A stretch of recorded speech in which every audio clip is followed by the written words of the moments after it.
ሰላም ጤና ይስጥልኝ ውድ ተመልካች አድማጮቻችን፣ ይህ ኤንቢሲ ወቅታዊ ዓለም አቀፋዊ ዝግጅታችን ነው። በዛሬው ዝግጅታችን Only Europe can save Ukraine from Putin and Trump, but will it የሚል ጥያቄ የተነሳበትን የሮማው ርዕሰ ሊቃነ ጳጳስ ፖፕ ሊዮ 16ኛው Pope Leo XVI warns Trump approach threatens United States of America and Europe alliance after Zelensky meeting. ሩሲያ በአዲስ መልኩ የተጠበበችባቸውን የኤስዩ 34 የጦር ጀቶች ማውጣቷን እንዲሁም ሩሲያ ከታህሳስ 7 እስከ 9 2025 የአውሮፓውያኑ ያቀደችው ሌላ ነገር መኖሩን ወዲያም ደግሞ ሩሲያና ቻይና የደቡብ ኮሪያን የአየር ክልል ጥሰው የጦር አውሮፕላኖቻቸውን ማስገባታቸው በደቡብ ኮሪያ ሕዝብ ዘንድ ቁጣና ተቃውሞ ማስከተሉን እንዲሁም የአሜሪካዎቹ የባህር ኃይል FPRA-18 ሱፐር ሃርኔት የጦር ጀቶች በአዲስ መልኩ በካሪቢያን የውሃ ክልል መድረሳቸውን ወዲያም በመካከለኛው ምስራቅ ቀጠና ምድር ደግሞ 3 የኢራን አብዮታዊ ዘብ ኃይል አባላት መገደላቸውን ወዲህም ከመላው ዓለም የወጡ አዳዲስና ትኩስ መረጃዎችን ይዤ ቀርቤያለሁ። እስከ ዝግጅቱ ፍጻሜ ድረስም አብራችሁኝ ትዘልቁ ዘንድ የአክብሮት ግብዣዬ የአየር ሞገዱን ሁሉ አሳብሮ ከልባችሁ ይድረስ የምላችሁ አዘጋጅቼ የማቀርብላችሁ ትዕግስቱ በቀለ ነኝ።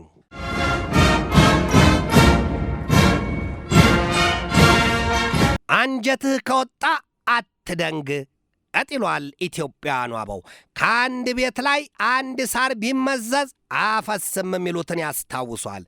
ቀድሞ በዩክሬን ከጋራ ትብብርና ከአንድነትም በላይ መሳ ለመሳነታቸው ሲታይ ሲወራባቸው የነበሩት የአሜሪካና የአውሮፓ መንግስታት ዛሬ ሆድና ጀርባ ወይም ደግሞ ተዛዘብን እየተባባሉ ያልተለየ ሚናቸው ለድፍን ዓለም ግራ አጋቢኝ ሆኗል ይሏቸዋል። አውሮፓውያኑ አሁን በአሜሪካ ላይ ተስፋ የመቁረጣቸው ነገር በግልጥ በአደባባይ ይታይ ይሰማና እንደውም መነጋገሪያና መዘባበቻ ሆኗል።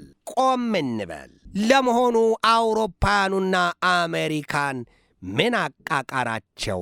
ይህንን ያህል ለአደባባይ የሚወጣ አስገበናቸው እንዴት በቃ አስንል? የለም ጉዳዩ በሞኝ ክምር ሌባ ተማታበት ነው ነገሩ።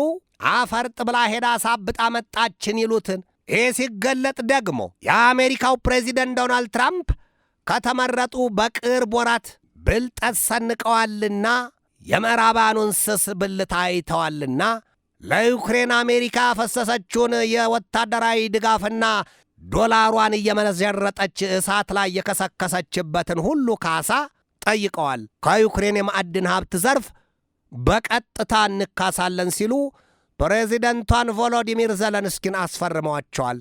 ይህ ብልጠት ነው። ታዲያ በዚያ ሁሉ የጦርነት ሂደት 4ኛ ዓመቱን ሊደፍን በተቃረበው ከመጀመሪያው ጀምሮ የነበሩት የአሜሪካው ፕሬዚደንት ጆ ባይደን ከምዕራባኑ በተለይም ከአውሮፓኑ ወይም ከሰሜን አትላንቲክ ጦር ቃል ኪዳን ድርጅትም ጋር በነበራቸው ጥብቅ ትስስርና የቅርብ አቋም አንጻር በልበሉ ያላችሁን ስጡ እያሉ አውሮፓኑን ገንዘባቸውን ቢሉ የወታደራዊ ድጋፋቸውን የጦር መሳሪያቸውን ሁሉ ለዩክሬን እሳት ማስገበራቸው ይታወቃል። ያንን ሁሉ አስልተዋል። የአሜሪካው ፕሬዚደንት ዶናልድ ትራምፕ ዋዛ አይደሉም። ሰውየው እንደ በጋ ጎርፍ ይጋልባሉ ይሏቸዋል። ገሚሶቹ ደግሞ እንደ ባህር አረፋ ሳይሞሉ የሚኩረፈረፉ ናቸው ይሏቸዋል። ነገር ግን ሙያ በልብ ነው ያሉ ነው የሚመስሉት ትራምፕ አይደሉም። በተግባር ሲገለጡ ሌላ ናቸው። ሰውየው ሁሏንም በስሌትና በቀመር ይሄዱባታል ይሏቸዋል። እንዴት ቢሉ ደግሞ ይኸው በዩክሬንም ይህንን አስልተዋል። በሌሎችም የአውሮፓን መንግስታት ሲያሻቸው በቀረጥ በትራቸው አንግለው ለቀዋቸዋል። ሩሲያና ቻይናን፣ ህንድን አቃድሞ ነገር ትራምፕ ወዳጅ አላቸው ወይ ሲሉ የሚሳለቁባቸውም ህልቆ መሳፍርት የላቸው። ምንም ተባለ ምንም ግን ትራምፕ ጆሮ ዳባ ልበስ አሊያም የዝሆን ጆሮ ይስጠኛሉ ሆነዋል ይሏቸዋል። የቱንም አይሰሙም። እንኳንስ ለሙቁ ለገንፎም አልደነግጥም ይሉትን መሆኑ ነው። አለያም ተልባ ቢንጫጫ በአንድ ሙቀጫ አይሉትን ያስታውሷል። ትራምፕ ከአውሮፓኑ ጋር ተፈነጃጅረዋል። አውሮፓኑን የሚያንገበግባቸው ደግሞ ውስጠ ምስጢሩን የሚያውቁትና ቁስሉን ጫር እያደረጉ የሚያደሙትና የሚያመግሉት ኃይሎች ሲገልጡት የለም የቅናት ነው። ትራምፕ ከኋላቸው መጥተው የዩክሬንን ሀብት ሲቦጠቡጡት እነርሱ የበለል መቅረታቸው አንገበግባቸው የለም ወይ ይሏቸዋል። የአውሮፓ መንግስታት የምጣዱ እያለ የእንቅቡ ተንጣጣን ሆነዋል። ዩክሬን ራሷ እያለች እነሱ ይወስኑላታል። እነሱ ይመስላሉ ከሩሲያ ጋር ባላንጣዎቹ። ወዲህም ደግሞ ላፈሰሱትና ለዩክሬን እሳት ለገበሩት ሀብታቸው የሚክሳቸው ነገር አያገኙም። ስለዚህ አንድ ጊዜ ጠላትነት ውስጥ ገብተናልና ሩሲያ ይሏት ሀገር የዩክሬንን ምድር ቆንጥራ አትይዛትም ይላሉ። ይሄ ጉዳይ ደግሞ ትራምፕ ላቀረቡት ለባለ 28 ነጥቡ የሰላም ዕቅድ ትልቅ ደንቃራ ሆኗል። ትራምፕ አውሮፓኑን ደካማ ሲሉ በደካማ መሪዎች የሚመራ ሲሉም ማብጠልጠላቸውን አንዘነጋውም። ከሁለት ቀናት በፊት አውሮፓኑ መንግስታት ይህንን አሉ። whether using frozen Russian assets, ramping up defense production, or deepening the relationship with European Union, it is up to us to secure Ukraine future and our own. አዎ ጉዳዩ ለራሳቸው ተገልጦላቸዋል። ጎበዝ የራሷ አሮባት የሰው ታማስ ስላለችን እንዳንሆን አለያም የሞኝ ቁም ነገራም ከጅማት ይከራልን እንዳንሆን ከእንግዲህ በኋላ የአሜሪካ ጉዳይ አብቅቷል። ይሄ አገላለጣቸው ይሄ ማለት ነው። ከእንግዲህ አሜሪካ ጉዳይ አሞራውን በረረ ቅሉም ተሰበረ ነው፣ አብቅቷል።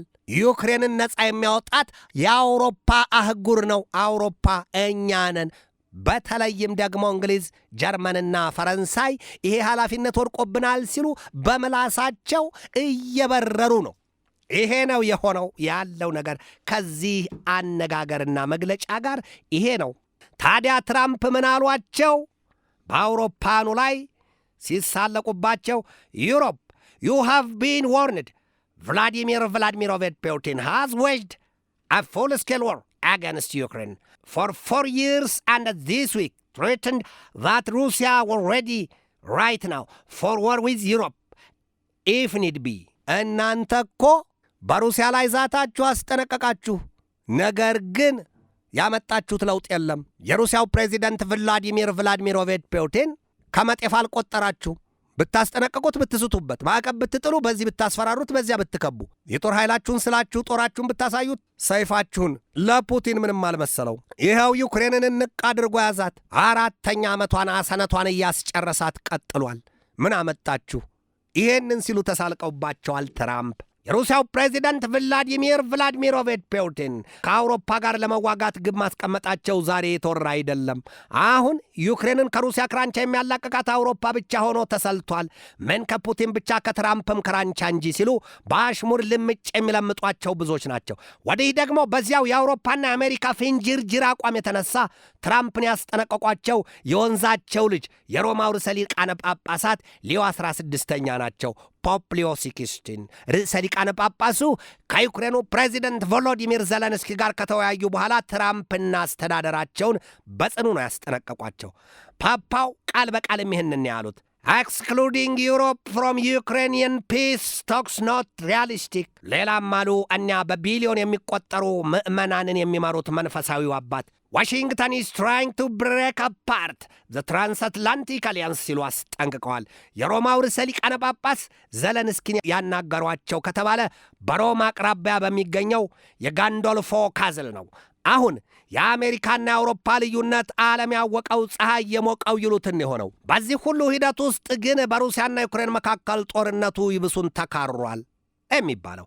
እንግሊዝም ለመጀመሪያ ጊዜ ከዩክሬን ጦር ኃይል ጋር አብሮ ሲዋጋ የነበረው አንድ ወታደሯን የማጣቷ መርዶ ትናንት ተረድታለችና ሩሲያም በበኩሏ ትናንትና እጅግ የተራቀቀ ጥበብ ፈሶባታል የተባለለትንና በአዲስ መልክ የወጣውን የኤስዩ 37 ጦር ጀት አውጥተዋለች።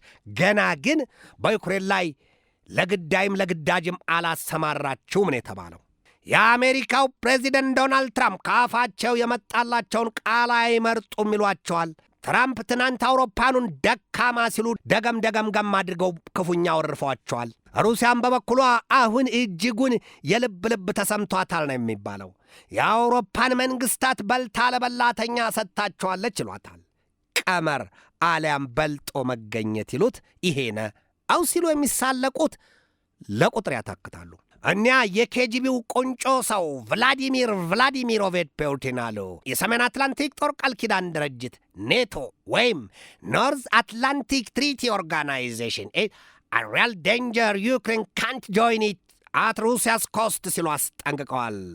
ሰውየው ፑቲን ያንን ለወትሮም የተቋጠረ ግንባራቸውን አንዴ ቅጭም አንዴ ደግሞ ፍትት እያደረጉ ሲናገሩ የጦር መሳሪያዎቻቸው ቢሉ የጦር አውሮፕላኖቻቸው አሊያም የኒኩለር ጦር መሳሪያቸውና የኦሬሽኒክ ክሩይዝ ሚሳይላቸው ሁሉም ከግንባራቸው ቅንድብ ላይ የተጠመዱ ነው የሚመስሉት። ነገሩን ገና በግንባራቸው የጨረሱት ነው የሚመስሉት። ማስጠንቀቂያቸው ቀርቶ የወዳጅነት ንግግራቸውን ሲገልጡ እንኳን ፑቲን በአግባቡ የሚስቁበትን ፈገግታ ያሳዩም ይሏቸዋል። ኮስታራ ናቸው ብቻ አይገልጠውም። ያ የምዕራባውያኑ የጦር ጥምረት ኔቶ በሩሲያ ድንበር ተጠግቶ በባይደን አስተዳደር ዘመን ሲያቅራራና መሬት ሲደቃ እንደ ጋላቢና ሰንጋ ፈረስ ሲቁነጠነጥ የነበረበት ጊዜ አይዘነጋም። ዛሬ ግን ኔቶ ወይም የሰሜን አትላንቲክ ጦር ቃል ኪዳን ድርጅት ደብቁኝ ይሉትን ሆኖ ድምፁም ጠፍቷል ይሉታል። ፑቲን ከኢንዲያ ቱዴይ ወይም ቲቪ ቱዴይ ጋር በነበራቸው ሰፊ ቃለ ምልልስ የሰሜን አትላንቲክ ጦር ቃል ኪዳን ድርጅት ኔቶን የሚሆን ዩክሬንን እንዳይሸጡ እንዳይለወጡ አድርገው አጥረግርገዋቸዋል የተባለው በአሜሪካና በአውሮፓ መካከል ከተንጠረዘዘው የልዩነትና የመናናቅ አባዜ ደመና የተነሳ ለመጀመሪያ ጊዜ የሰሜን አትላንቲክ ጦር ቃል ኪዳን ድርጅት የኔቶ አባል ሀገሯ አሜሪካን ዘልፋታለች። For the first time, NATO lists America as security threat after Trump suggested doing what Russia did to Crimea. አንበሳ ሲያረጅ የዝንብ መጫወቻ ይሆናል ይላሉ አበው። አሁን በትራምፕ ላይ አውሮፓኑ ቀስ እያሉ የድፍረት ቃላቶቻቸውን ማውጣት ይዘዋል፣ አሊያም ይሰነዝሩባቸው ይዘዋል። ይህ ደግሞ አጋጨው እንደ ነጋዴ ጨው ይላሉ ኢትዮጵያን አበው። ይህንን በዋ ሀገር ደግሞ ዴንማርክ ናት። በደህንነት መረቧ በኩል ባወጣችው መግለጫዋ ዴንማርክ አሜሪካን የጸጥታ ስጋት ስትል ይፋ አውጥታለች። ያውም በትራምፕ አስተዳደር ነው ያለችው። ሁለቱ ሀገራት ለወትሮም ዥብን ሲወጉ ባህያ ከለላ ነው ይሉትን ቀድሞ በትራምፕ የግሪንላንድ ደሴት የመጠቅለል አባዜ የተንገፈገፈችዋ ዴንማርክ ዛሬ የትራምፕን ገመና ለመሸሸግ የህሊና ሚዛን የላትም። ዴንማርክ የዚያን የትራምፕን የግሪንላንድ መጠቅለል ዕቅድ በቀጥታ የሩሲያው ፕሬዚደንት ቭላዲሚር ቭላዲሚሮቪች ፑቲን የዩክሬኗን የወደብ ከተማ ክራይሚያን ከያዙበት መንገድ ጋር አንድ ነው ብለዋለች። ዴንማርክ ትላለች ሩሲያ በዚያ የግሪንላንድ ደሴት የተነሳ በሐሰተኛ መረጃዋ ከአሜሪካ ጋር ያለውን ጠላትነት እያስፋፋችው ነው ስትል አብጠልጥላታለች። ለነገሩማ እኮ የሩሲያው ፕሬዚደንት ቭላዲሚር ቭላዲሚሮቪች ፑቲን ከአስተዳደራቸው ባለሥልጣናት የሚሆን ከደህንነት ተቋማቶቻቸውና ከአርቲፊሻል ኢንቴሊጀንሲያቸው ጭምር በአሜሪካና በአውሮፓኑ መካከል ክፍተቱን ለመፍጠር ብርቱ ሥራ መወጠናቸውን እነርሱም እኛ ምዕራባኑ የሚናገሩት ነበረና ዛሬ ያነ የሆነው ይባላል። ያሰሉት ቀመር አሊያም ፑቲን እንደ ጥበበኛዋ ሸረሪት ድራቸውን አሊያም መረባቸውን ቤትም ዘርግተውት አሜሪካና አውሮፓን የሚያጋጭ ያንን ስሌት ቀምረው ነበር። ትልቁ ያንን የምዕራባውያኑን ኃይል አሽመድምዶ ለመዘረር የሚያስችላቸውን ስሌት ቀምረው ነበር። አሁን የሚታየው ፍንጩ ያነ አው ሲሉ ነገሩን እየመነዛዘሩና እየገላለጡ የሚያስነብቡት ብዙዎች ናቸው። አሜሪካና ምዕራባኑ በነገር የመንታ አለንጋ መናረት ይዘዋል። ሩሲያ ዛሬ ላይ በዚያ የባለ 32 አባል ሀገራቱ ጥምረት የሰሜን አትላንቲክ ጦር ቃል ኪዳን ድርጅት ኔቶ ላይ ምስጥርጥር ወይም ለይቶ ለማወቅ እንኳ የቸገረ ጦርነት አውጃለች ነው የሚባለው። ይግረመው ስትልም ሩሲያ የሰሜን አትላንቲክ ጦር ቃል ኪዳን ድርጅት ኔቶን በግንባር ገጥማ ልትዘርረው መሰናዳቷን የራሱ የጥምረቱ አባል ሀገራትም ሆዳቸውን ሳይረግጧቸው መለፍለፍ ይዘዋል ይሏቸዋል። ለዚያ ደግሞ እንዳብነት ጀርመን ተጠቃሽ ናት። ጀርመን ሩሲያ ከአውሮፓውያኑ የ2029 ዘመን በፊት በሰሜን አትላንቲክ ጦር ቃል ኪዳን ድርጅት በኔቶ ላይ ጥቃትን ለመክፈት ተዘጋጅታለች ስትል ደጋግማ ለዓለም አደባባይ አውጥታለች። የሩሲያ አስፈሪ ግርማ ሞገስ ለአውሮፓውያኑ የፍርሃትና የስጋት ዝናብ ሳይሆን የእሳት ዶፍ አዳምኗል ነው የሚባለው። አሜሪካ በአውሮፓ ላይ በያዘችው አቋም ቻይናና ሩሲያን ማጠንከሩም ይነገራል። ሩሲያ በዚህ ወቅት በባልካን ቀጠና ሀገራት የወታደራዊ ኃይሏን ለመጠቀም መሰናዳቷና በሰሜን አትላንቲክ ጦር ቃል ኪዳን ድርጅት በኔቶ ላይም ድንገተኛ ማዕትና መቅሰፍት ለመድፋት በጥፍሯ መቆሟን ራሳቸው የምዕራባውያኑ የጦር ጥምረት የኔቶ አባል ሀገራትም ይናገራሉ።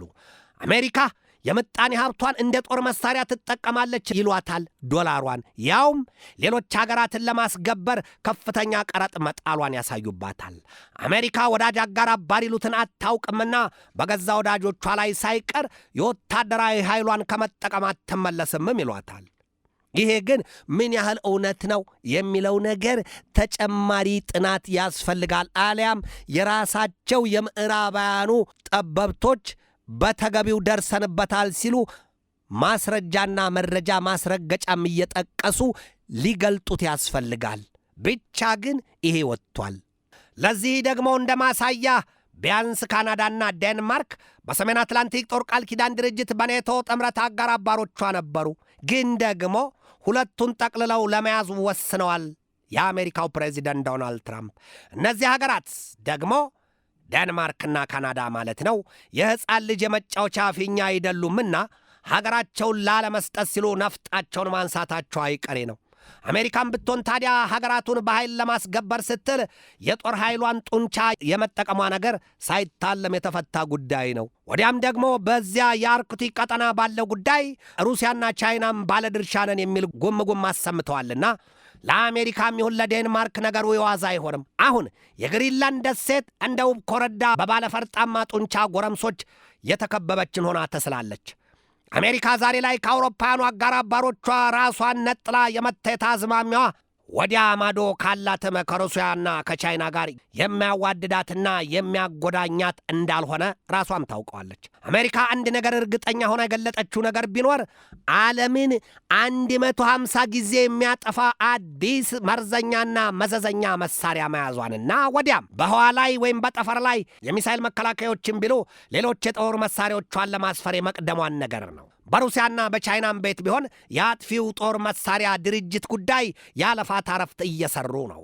ሌሎችም እንደ ኢራንና ሰሜን ኮሪያ መሰሎቹ ሀገራት ለአሜሪካ ማጥፊያ የመርዝ ላጲሳቸውን አይነት በአይነት ከማዘጋጀት የታቀቡበት የአንዲት ሰከንድ ጊዜ የለም ይሏቸዋል። ፑቲን ዩክሬንን ቀርቶ የቀደሙትን የሶቪየት ኅብረት ዘመን ግዛቶችን ቢጠቀልሉ ትራምፕ ተቃውሞ የላቸውም ይሏቸዋል። ጉዳዩ ሌባ እናት ልጇን አታምንም ነውና እርሳቸውስ ቢሆኑ ካናዳን፣ ግሪንላንድንና የፓናማ ካናልን ለመጠቅለል አስልተው ተቀምጠው እያደቡ አይደለም እንዴ ሲሉ የሚጠይቁት ለቁጥር ያታክታሉ። አሜሪካ በሩሲያና በቻይና ላይ እምነት ይሉት ነገር የላትም። ቻይናም ብትሆን በታይዋን ላይ ወረራ መፈጸሟ ግልጥ ነው። አሜሪካ ደግሞ ከአውሮፓኑ ጋር ያላት ግንኙነት በጣም ጥያቄ ውስጥ ገብቷልና በየትኛው ጡንቻዋ አጥቅታስ መክታስ ትችለዋለች ይሏታል። አዲስ በወጣ መረጃ ደግሞ ትናንትና 9 የቻይናና የሩሲያ የጦር አውሮፕላኖች የደቡብ ኮሪያን የአየር ክልል ጥሰው መግባታቸው ተሰምቷል። ዓለም በየትኛውም ገጽታዋ ወይም በየትኛውም ክፍሏ ሰላም የላትም።